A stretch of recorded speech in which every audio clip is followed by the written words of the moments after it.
ನಮಸ್ಕಾರ. ನನ್ನ ಹೆಸರು ಶಿಲ್ಪೇಶ್. ನನ್ನ ಹೆಸರು ಹರ್ಷಿತಾ. ನನ್ನ ಹೆಸರು ದೇವಿಕಾ. ನಾವು 9ನೇ ತರಗತಿಯಲ್ಲಿ ವ್ಯಾಸಂಗ ಮಾಡುತ್ತಿದ್ದೇವೆ. ಮೊರಾರ್ಜಿ ದೇಸಾಯಿ ವಸತಿ ಶಾಲೆ ದಾವಣಗೆರೆಯಲ್ಲಿ. ನಾವು ಒಂದು ಆರ್ಟ್ ಟಿಂಕರಿಂಗ್ ಲ್ಯಾಬ್ನಿಂದ ಒಂದು ಪ್ರಾಜೆಕ್ಟ್ನ ಮಾಡಿದ್ದೇವೆ. ಪ್ರಾಜೆಕ್ಟ್ನ ಹೆಸರು ಫಾರೆಸ್ಟ್ ಫೈರ್ ಅಲರ್ಟ್ ಸಿಸ್ಟಮ್. ಒಂದು ಫ್ಲೇಮ್ ಸೆನ್ಸರ್, ಒಂದು ಬಜರ್, ಒಂದು LED, ಒಂದು ಆರ್ಡಿನೋ ಯುನೋ ಬಳಸಿದ್ದೇವೆ. ಕಾಡಿನಲ್ಲಿ ಬೆಂಕಿ ಬೀಳುವುದರಿಂದ ಹಲವಾರು ಪ್ರಾಣಿ ಪಕ್ಷಿಗಳು ನಾಶ ಆಗುತ್ತವೆ.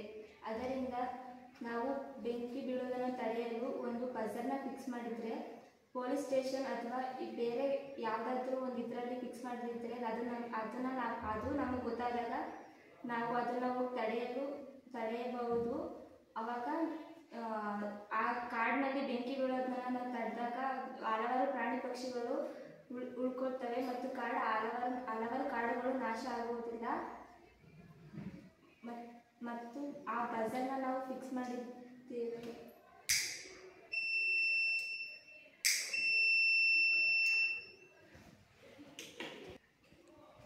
ಫೈರ್ ಸ್ಟೇಷನ್ ಹಾಗೂ ಪೊಲೀಸ್ ಸ್ಟೇಷನ್ ಸುತ್ತಮುತ್ತ ಯಾವುದಾದ್ರೂ ಸೆಂಟರ್ಗಳಿದ್ರೆ ಆ ಫೈರ್ ಅದು ಗೊತ್ತಾದಾಗ ಬಂದು ಆ ಕಾಡಿನಲ್ಲಿ ಬೆಂಕಿ ಎತ್ಕೊಳ್ಳೋದನ್ನು ತಡೆಯಬಹುದು.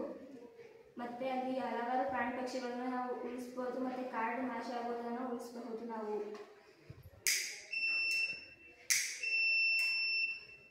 ಅದರಿಂದ ನಾವು ಈ ಬಜರ್ನ ಫಿಕ್ಸ್ ಮಾಡಿದ್ದೇವೆ. ಗೊತ್ತಾದಾಗ ನಾವು